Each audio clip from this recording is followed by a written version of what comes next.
ಮಾರ್ಕೆಟಲ್ಲಿ ಸಾವಿರಾರು ಮ್ಯೂಚುವಲ್ ಫಂಡ್ಗಳಿದೆ, 100ಕ್ಕೂ ಅಧಿಕ ಮ್ಯೂಚುವಲ್ ಫಂಡ್ ಕ್ಯಾಟಗರಿಗಳಿದೆ. ನನ್ನನ್ನು ತುಂಬ ಜನ ಕೇಳ್ತಾರೆ, ಸರ್ ಯಾವ ಮ್ಯೂಚುವಲ್ ಫಂಡ್ಗಳ ಮೇಲೆ ಇನ್ವೆಸ್ಟ್ಮೆಂಟನ್ನು ಮಾಡಬೇಕು, ಎಷ್ಟು ಮ್ಯೂಚುವಲ್ ಫಂಡ್ಗಳನ್ನು ಪರ್ಚೇಸ್ ಮಾಡಬೇಕು, ಅದೇ ರೀತಿ ವೆಲ್ತ್ ಬಿಲ್ಡ್ ಮಾಡಲಿಕ್ಕೆ ಯಾವ ಮ್ಯೂಚುವಲ್ ಫಂಡ್ ಬೆಸ್ಟ್ ಅಂತ. ಇಷ್ಟೆಲ್ಲ ಮ್ಯೂಚುವಲ್ ಫಂಡ್ಗಳನ್ನು ನೋಡಿ ಕನ್ಫ್ಯೂಸ್ ಆಗೋದು ಸಹಜ. ಹಾಗಿದ್ರೆ ನಮಗೆ ಲಾಂಗ್ ಟರ್ಮಲ್ಲಿ ವೆಲ್ತನ್ನು ಬಿಲ್ಡ್ ಮಾಡಬೇಕು ಅಂತ ಹೇಳಿದರೆ ಯಾವ ಮ್ಯೂಚುವಲ್ ಫಂಡ್ ಬೆಸ್ಟ್, ಎಷ್ಟು ಮ್ಯೂಚುವಲ್ ಫಂಡ್ ಬೇಕು ಅನ್ನೋದನ್ನು ಡೀಟೇಲ್ ಆಗಿ ಈ ವಿಡಿಯೋದಲ್ಲಿ ತಿಳ್ಕೊಳ್ಳೋಣ. ಹಲೋ, ನಾನು Rashmith, SEBI registered research analyst. ನಮಗೆ ವೆಲ್ತನ್ನು ಬಿಲ್ಡ್ ಮಾಡಬೇಕು ಅಂತ ಹೇಳಿದರೆ 10 ಮ್ಯೂಚುವಲ್ ಫಂಡ್ಗಳು ಬೇಕಿಲ್ಲ. ಕೇವಲ 4 ಮ್ಯೂಚುವಲ್ ಫಂಡ್ಗಳನ್ನು ಯೂಸ್ ಮಾಡ್ಕೊಂಡು ನಾವು ಲಾಂಗ್ ಟರ್ಮಲ್ಲಿ ನಮ್ಮ ವೆಲ್ತನ್ನು ಬಿಲ್ಡ್ ಮಾಡ್ಬೋದು, ಒಂದು ಪ್ರಾಪರ್ ಆದ ಸಿಸ್ಟಮ್ಯಾಟಿಕ್ ವೇಯಿಂದ ಇನ್ವೆಸ್ಟ್ಮೆಂಟನ್ನು ಮಾಡಿಕೊಂಡು. ಹಾಗಿದ್ರೆ ಆ 4 ಮ್ಯೂಚುವಲ್ ಫಂಡ್ ಕ್ಯಾಟಗರಿಗಳು ಯಾವುದು, ಅವುಗಳ ಮೇಲೆ ನಾವು ಯಾಕೆ ಇನ್ವೆಸ್ಟ್ಮೆಂಟ್ ಮಾಡಬೇಕು ಅನ್ನೋದನ್ನು ತಿಳ್ಕೊಳ್ಳೋಣ.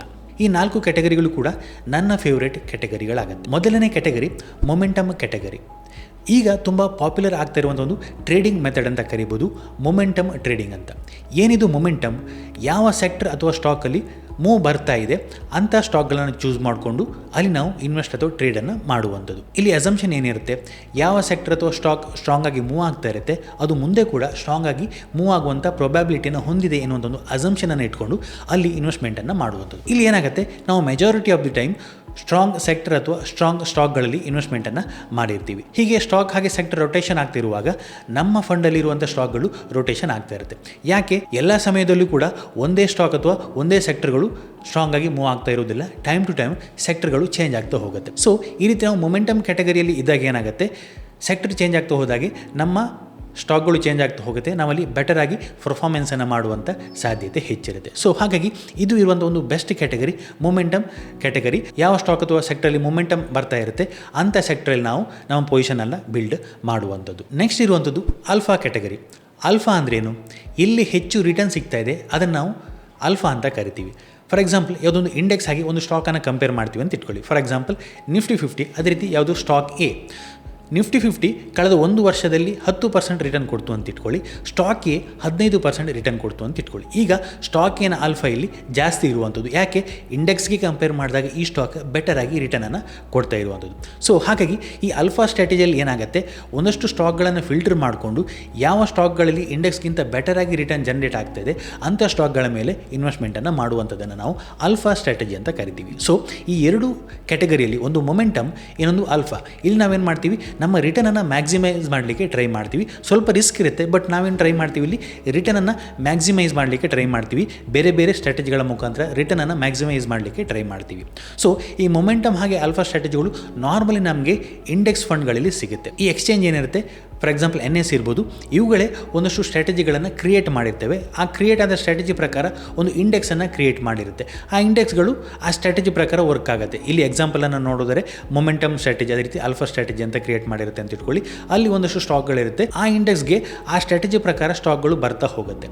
ಸೊ ಇಂಡೆಕ್ಸ್ ಫಂಡ್ಗಳು ಏನು ಮಾಡ್ತವೆ, ಆ ಇಂಡೆಕ್ಸ್ಗಳ ಮೇಲೆ ಇನ್ವೆಸ್ಟ್ಮೆಂಟನ್ನು ಮಾಡ್ತವೆ. ಆ ಇಂಡೆಕ್ಸ್ಗಳು ಯಾವ ರೀತಿ ರಿಟರ್ನನ್ನು ಕೊಡುತ್ತೆ, ಅದೇ ರೀತಿ ಈ ಫಂಡ್ಗಳಲ್ಲಿ ನಮಗೆ ರಿಟರ್ನ್ ಸಿಗ್ತಾ ಹೋಗುತ್ತೆ. ಸೊ ನಾರ್ಮಲ್ ಇಲ್ಲಿ ನಮಗೆ ಈ ಕ್ಯಾಟಗರಿಯಲ್ಲಿ ಇಂಡೆಕ್ಸ್ ಫಂಡ್ ಸಿಗುತ್ತೆ, ಅದೇ ರೀತಿ ETF ಸಿಗುತ್ತೆ. ನೆಕ್ಸ್ಟ್ ಇನ್ನೊಂದು ಕ್ಯಾಟಗರಿ ಇರುವಂಥದ್ದು ಮಲ್ಟಿ ಅಸೆಟ್ ಫಂಡ್. ಇಲ್ಲಿ ಏನಾಗುತ್ತೆ, ಹೆಸರೇ ಹೇಳುತ್ತೆ ಮಲ್ಟಿ ಅಸೆಟ್.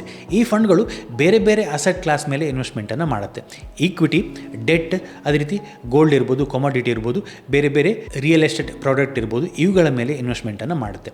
ಸೊ ಇವುಗಳ ಮೇಲೆ ಇನ್ವೆಸ್ಟ್ಮೆಂಟನ್ನು ಮಾಡಿದಾಗ ಏನಾಗುತ್ತೆ, ನಮ್ಮ ಅಸೆಟ್ ಅಲೋಕೇಶನ್ ಪ್ರಾಪರ್ ಆಗಿ ಆಗುತ್ತೆ. ಅದೇ ರೀತಿ ಒಂದು ರಿಸ್ಕ್ ಡೈವರ್ಸಿಫೈ ಆಗಿರುತ್ತೆ.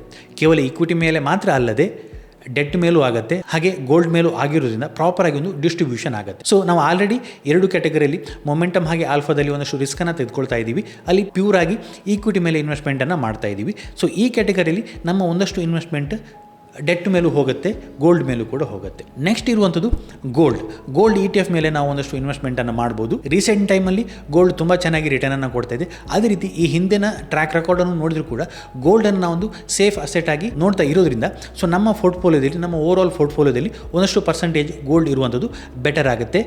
ಬೆಟರ್ ಆಗಿ ಡೈವರ್ಸಿಫೈ ಆಗಿ ರಿಸ್ಕನ್ನು ಮ್ಯಾನೇಜ್ ಮಾಡಲಿಕ್ಕೆ ಹೆಲ್ಪ್ ಮಾಡುತ್ತೆ. ನಾನು ಆಗಲೇ ಹೇಳಿದಾಗೆ ಮಲ್ಟಿ ಅಸೆಟ್ ಫಂಡಲ್ಲಿ ಗೋಲ್ಡ್ ಕೂಡ ಇರುತ್ತೆ, ಬಟ್ ಅಲ್ಲಿ ನಮಗೆ ಪರ್ಸೆಂಟೇಜ್ ಅಲೋಕೇಶನ್ನ ಒಂದು ಫ್ಲೆಕ್ಸಿಬಿಲಿಟಿ ಇರೋದಿಲ್ಲ. ಫಂಡ್ ಮ್ಯಾನೇಜರ್ ಯಾವ ರೀತಿ ಅಲೋಕೇಶನನ್ನು ಮಾಡ್ತಾರೆ ಅದರ ಮೇಲೆ ಅಲೋಕೇಶನ್ ಆಗಿರುತ್ತೆ.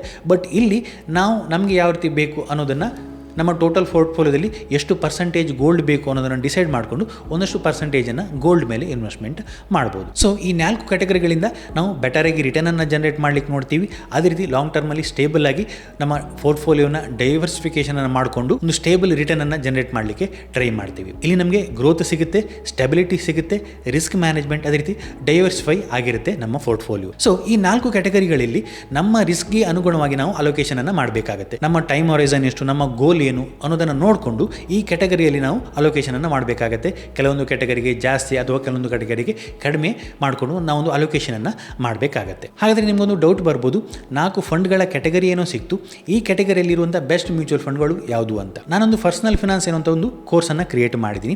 ಅಲ್ಲಿ ನಾವು ಯಾವ ರೀತಿ ವೆಲ್ತ್ ಬಿಲ್ಡ್ ಮಾಡೋದು, ಯಾವ ರೀತಿ ಸೇವಿಂಗ್ ಅನ್ನು ಮಾಡೋದು, ನಾವು ಯಾವ ರೀತಿ ಗೋಲನ್ನು ಸೆಟ್ ಮಾಡಿಕೊಂಡು ಇನ್ವೆಸ್ಟ್ಮೆಂಟನ್ನು ಮಾಡೋದು ಅನ್ನೋದನ್ನು ಡಿಸ್ಕಸ್ ಮಾಡಿದ್ವಿ. ಅಲ್ಲಿ ನಮ್ಮ ಗೋಲ್ಗೆ ಅನುಗುಣವಾಗಿ ನಾವು ಯಾವ್ಯಾವ ಕ್ಯಾಟಗರಿ ಮೇಲೆ ಇನ್ವೆಸ್ಟ್ಮೆಂಟನ್ನು ಮಾಡಬೇಕು, ಈ ಕ್ಯಾಟಗರಿಯಲ್ಲಿ ಇರುವಂಥ ಬೆಸ್ಟ್ ಮ್ಯೂಚುವಲ್ ಫಂಡ್ಗಳು ಯಾವುವು, ಅವುಗಳಲ್ಲಿ ನಮ್ಮ ರಿಸ್ಕ್ಗೆ ಅನುಗುಣವಾಗಿ ನಾವು ಯಾವ ರೀತಿ ಅಲೋಕೇಶನ್ ಅನ್ನು ಮಾಡಬೇಕು ಅನ್ನೋದನ್ನು ಡೀಟೇಲ್ ಆಗಿ ಡಿಸ್ಕಸ್ ಮಾಡಿದ್ದೀನಿ. ಆದರೆ ಡೀಟೇಲ್ ಬೇಕು ಅಂತ ಹೇಳಿದರೆ ಡಿಸ್ಕ್ರಿಪ್ಷನಲ್ಲಿ ಲಿಂಕ್ ಇದೆ, ಆ ಲಿಂಕನ್ನು ನೀವು ಚೆಕ್ ಮಾಡ್ಕೊಳ್ಬೋದು.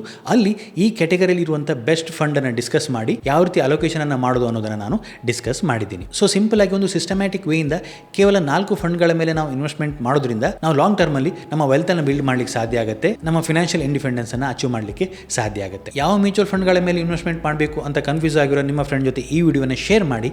ಇದೇ ರೀತಿ ಇಂಟ್ರೆಸ್ಟಿಂಗ್ ವಿಡಿಯೋಗಳಿಗಾಗಿ ಫಾಲೋ ಮಾಡಿ. ಅದೇ ರೀತಿ ನಿಮ್ಮ ಅಭಿಪ್ರಾಯವನ್ನು ಕಮೆಂಟಲ್ಲಿ ತಿಳಿಸಿ. Thank you.